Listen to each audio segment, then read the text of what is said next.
ልጆች ስም ልጆችን ነፍስ ይማርልኝ እንድትሉልኝ ነፍስ ይማርልኝ ብዬ 1000 ብር ለቅዱስ ቂርቆስ አስራቴን አስገብቻለሁ። እግዚአብሔር አመስግኑልኝ ብለዋል። አመስግኑላቸው።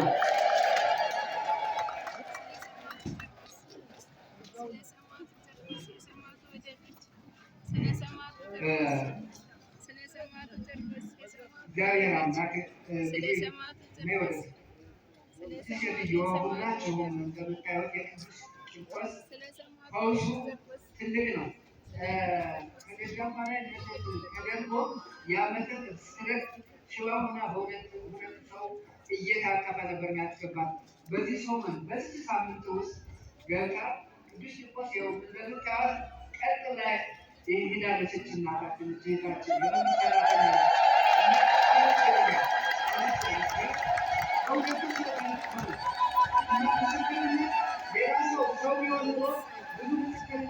ብዙ ምስጋና ያቀርብ ነበር። የቅዱስ ቂርቆስ አንድ አባት ሰሞኑን ስገባ እየተከታተልኩ ነበረ። ሰሞኑን ስገባ ደግሞ አይናቸው ከእንደዚህ ከታሞ እንደዚህ ሰው አይናገሩም፣ ጥናችን አይቀበሉም። ይህ ነው ነበረ ምስክርነት እያቸው ነበረ። ምስክርነት አልሰጡም እና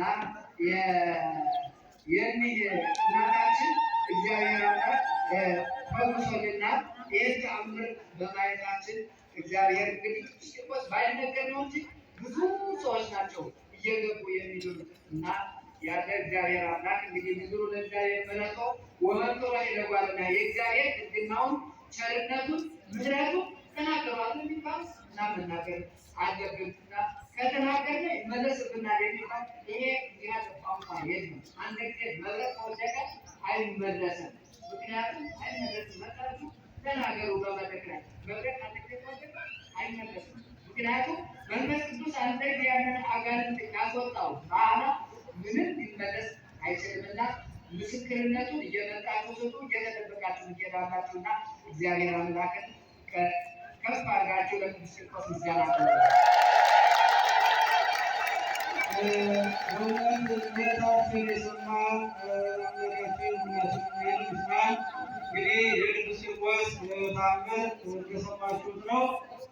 በተለያየ የዓለም ዳርቻ ሆናችሁ ይህንን መርሃ ግብር የምትከታተሉ ሁላችሁ በተለያየ ችግር ያላችሁ ትኖራላችሁና የዛሬውን ቅዱስ ቂርቆስ ይህንን ችግር ብትፈታልኝ ስለቴን አመጣለሁ እያላችሁ እንድትሳሉ ያስፈልጋል ማለት ነው። በተለያየ መንገድ ገንዘባችሁ አፍታችሁ መፍትሄ ያላገኛችሁ ብዙዎች አላችሁና ነገር ግን በእግዚአብሔር የሚሳነው ነገር የለምና በአምላክ ቅዱስ ቂርቆስ እየተሳላችሁ ፈውስ እያገኛችሁ ስለታችሁ ብታስገቡ አሁን በድጋሚ መልእክታችን እናስተላልፋለን።